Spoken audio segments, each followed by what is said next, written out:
সেদিন সন্ধেবেলা ঢুঁ মেরে আসলাম সাই বাবার মন্দিরে। এত সুন্দর সাজানো গোছানো, গিয়ে সত্যি মন ভরে গেল। অনেক দিন ধরে চেষ্টা করছিলাম যাব যাব করে, কিন্তু হয়ে উঠছিল না। বলে না, মন্দিরে বা তীর্থক্ষেত্রে তখনই যাওয়া হয় যখন ঠাকুরের টান হয়।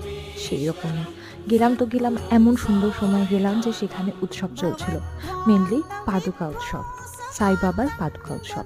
তো সেই নিয়ে পুরো যে মন্দিরটায় সুন্দরভাবে ভজন হচ্ছিল, প্রসাদ দেওয়া হচ্ছিল, একদম ঠাকুরের কাছাকাছি গিয়ে দেখতেই পাচ্ছেন আপনারা।